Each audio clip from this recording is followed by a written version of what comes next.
Assalamualaikum and hi everyone. My name is MAJID bin JUNAIDIN, and today me and my group are going to present about our poster that the title is all about Islamic banking, legal framework in Malaysia. Okay guys, as you can see in your screen here, in my right side is my group member.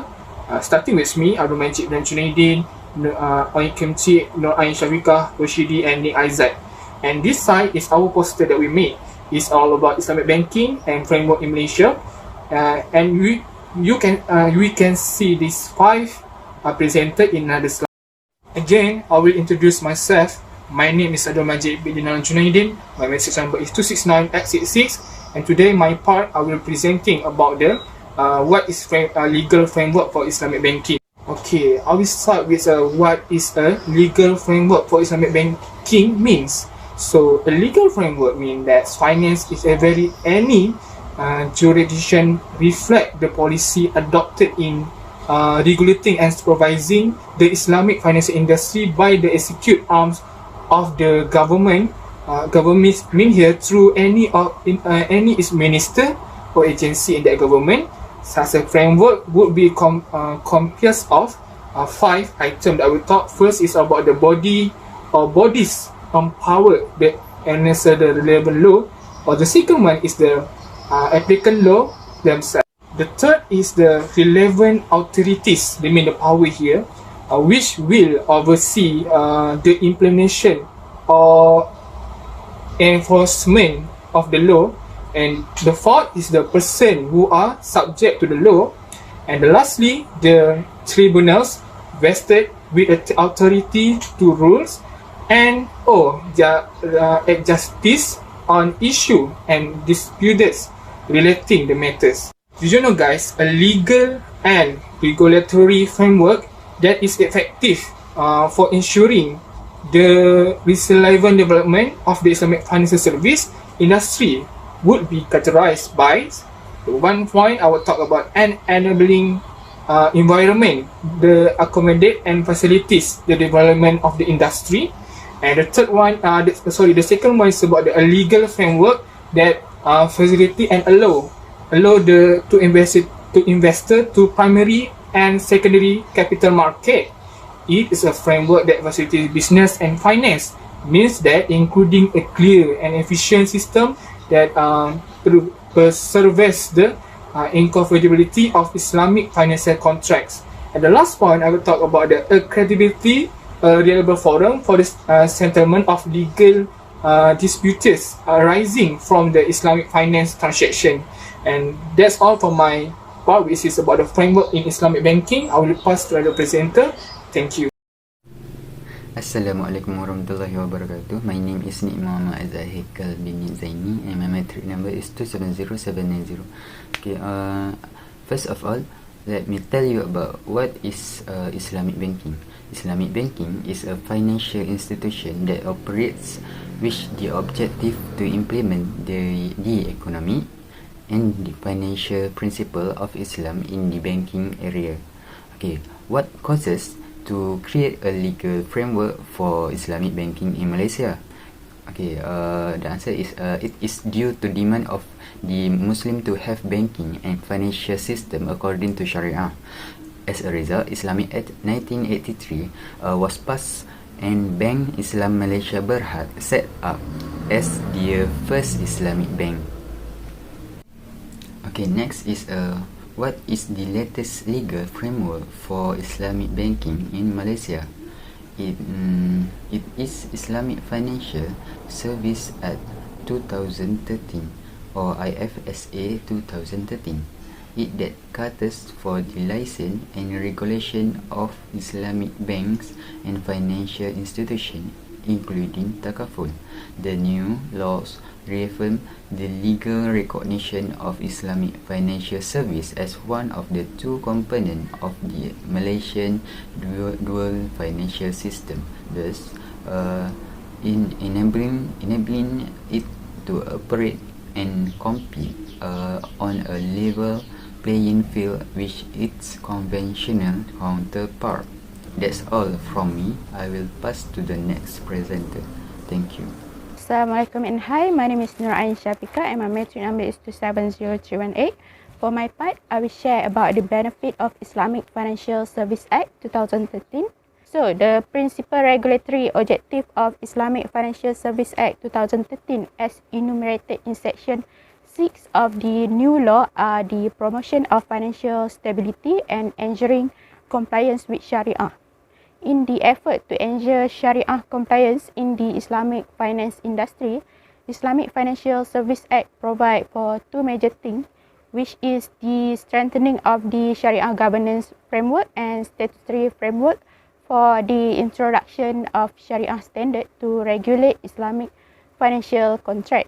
While the Sharia framework is enabled by the legislative initiative, the Sharia compliance requirement complement the enabling law for Islamic finance product and service to thrive in an increasingly competitive financial environment. In order to achieve this, it entrenched BNM role as Sharia regulator, impose stringent requirement on Sharia governance mechanism and caters to the specificities of Islamic financial product and operation which are based upon various types of Sharia contract.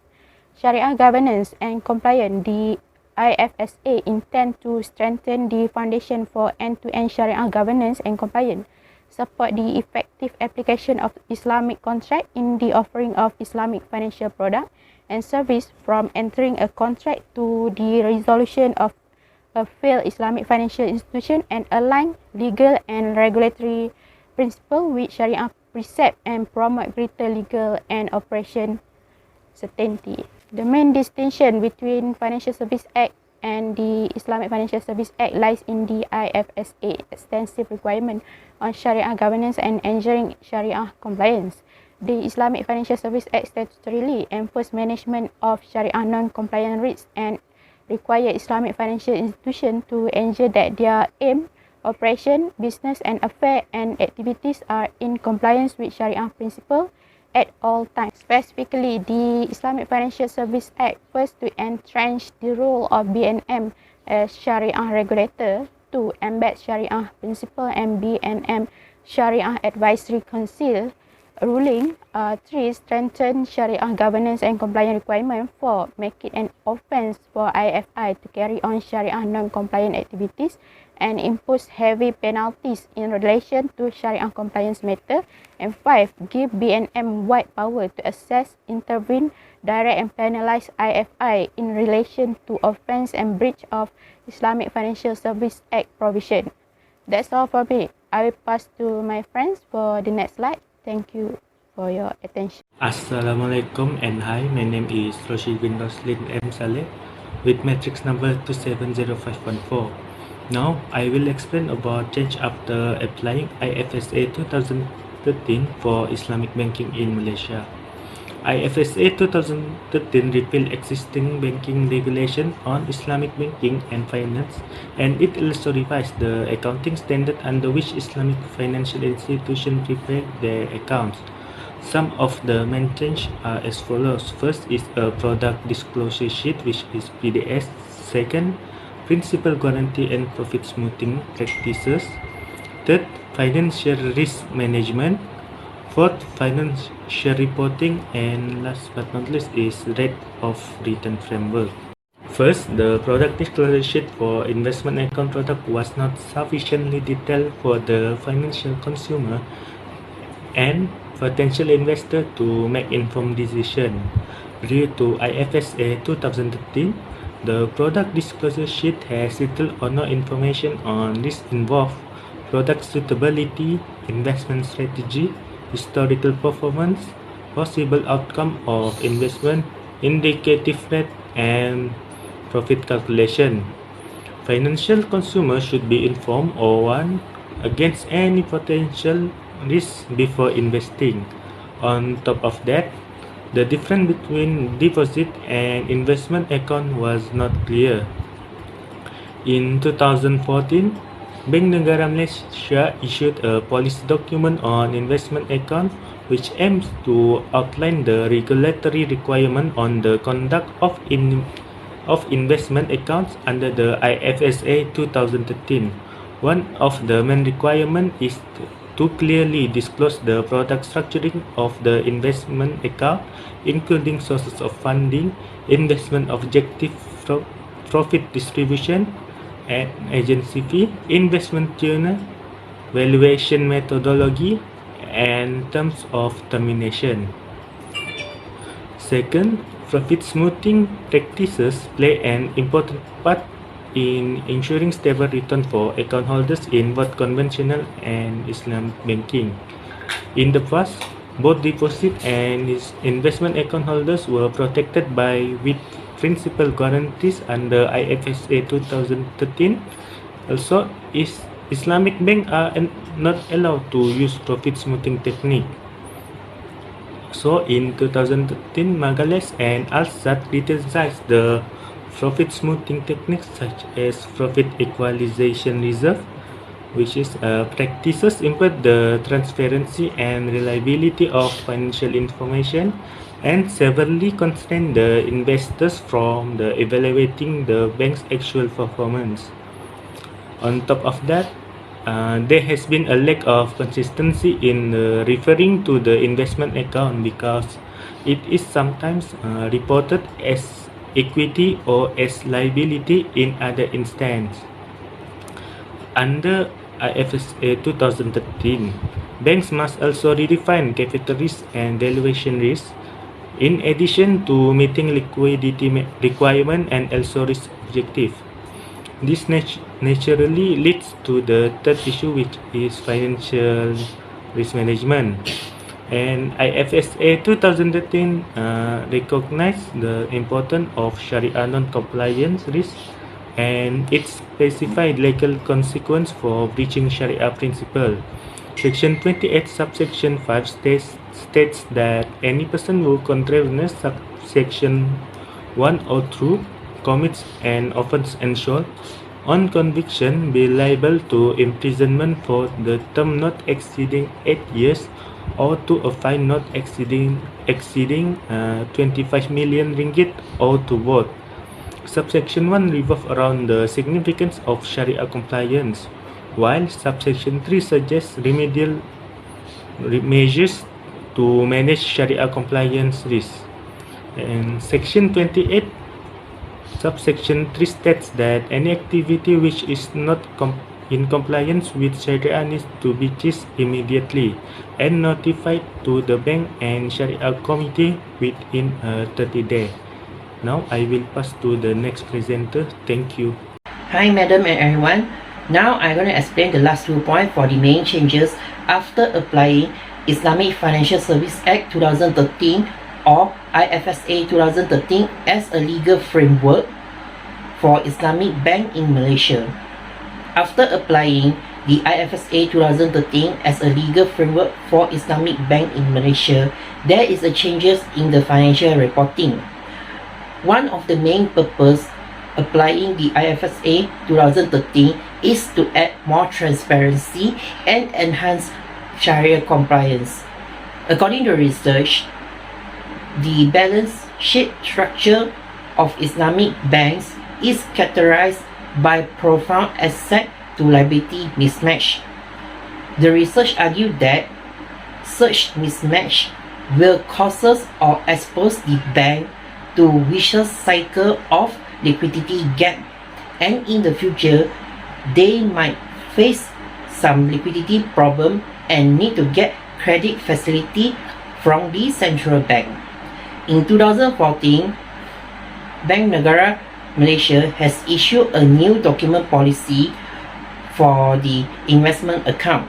Those policies stated that Islamic banking need to disclose 16 in their annual report under financial statement, which is accounting policy, movement of fund, average profit sharing ratio, declare rate of return to the investment account holder, agency fees, and performance incentive fees. Those 16 must disclose in the annual report under the financial statement. From this change, we can see that Islamic bank is bound by regulation to differentiate their investment account from the other type of deposit, and in addition, they must report the investment account as separate item from the owner equity and liability. This shows that financial reporting is crucial to corporate governance and Sharia compliance. Lastly, we can identify that the main changes after applying IFSA 2013 as a legal framework for Islamic bank in Malaysia is that the changes in the rate of return of framework. According to research, it shows that there is a strong emphasis on treatment and distribution of profit sharing in the rate of return to the investment account, together with the performance of annual report, distribution table, and warning disclaimer requirement. In 2014, Bank Negara has issued document policy regarding the investment account, and it stated that priority of payment to account investment upon liquidation of Islamic financial institution is treated separately from Islamic deposit. All deposit collected from deposit and investment account must go into the common pool of funds for investment. The expected return is calculated based on a simple time or series average monthly rate of return. The return on investment account is based on the actual of underlying asset and thus subject to the financial loss and uncertainty market. Overall, we can see that there is a 5 main changes after applying IFSA 2013 as a legal framework for Islamic bank in Malaysia, which is product disclosure sheet, guarantee principle and profit smoothing practice, financial risk management, financial reporting, lastly, rate of return framework. That's all the explanation for the main changes after applying IFSA 2013. Thank you. That's all from our group presentation. Thank you for listening our presentation. Hope you have a nice day.